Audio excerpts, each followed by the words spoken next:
डर की diary channel में आपका स्वागत है। चलिए शुरू करते हैं वीडियो को। रात का समय था और रवि अपनी आखिरी ट्रेन पकड़ने के लिए भाग रहा था। ट्रेन प्लेटफॉर्म पर पहुंच चुकी थी और रवि ने मुश्किल से ट्रेन पकड़ी। उसने अपनी सांसें संभालते हुए एक खाली डिब्बे में प्रवेश किया।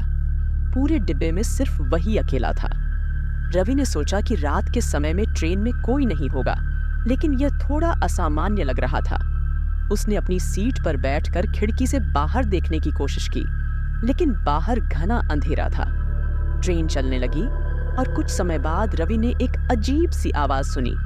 उसने इधर-उधर देखा, लेकिन उसे कोई दिखाई नहीं दिया। वह सोचने लगा कि शायद उसका भ्रम है।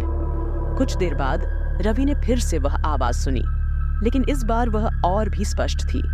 उसे महसूस हुआ कि कोई उसके पास आ रहा है। उसने अपनी जगह से उठकर डिब्बे का मुआयना करने की कोशिश की। जैसे ही वह आगे बढ़ा, उसे लगा कि किसी ने उसके कंधे पर हाथ रखा है। रवि ने झट से मुड़कर देखा, लेकिन वहां कोई नहीं था। उसका दिल जोर-जोर से धड़कने लगा। वह तेजी से अपनी सीट पर वापस लौट आया और उसने सोचा कि वह कुछ और नहीं, सिर्फ अपनी कल्पना कर रहा है। कुछ मिनटों बाद रवि ने देखा कि डिब्बे के कोने में एक अजीब सी परछाई खड़ी है। परछाई धीरे-धीरे उसकी ओर बढ़ रही थी। डर के मारे रवि ने अपनी आंखें बंद कर लीं और भगवान का नाम लेने लगा। जब उसने अपनी आंखें खोलीं, तो देखा कि परछाई गायब हो चुकी थी। लेकिन तभी एक ठंडी हवा का झोंका उसके चेहरे पर लगा और उसने पीछे मुड़कर देखा।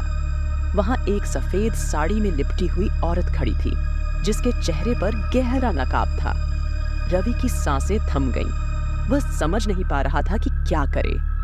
औरत ने धीरे-धीरे अपना नकाब हटाया और उसके चेहरे पर एक खौफनाक मुस्कान थी। रवि ने चीखते हुए दरवाजे की ओर भागने की कोशिश की, लेकिन दरवाजा लॉक हो चुका था।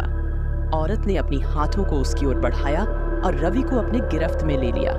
उसके बाद ट्रेन के डिब्बे से रवि की कोई खबर नहीं मिली।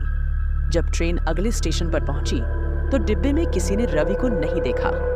उसकी सीट खाली थी और डिब्बे में सिर्फ एक सफेद साड़ी लटकी हुई थी।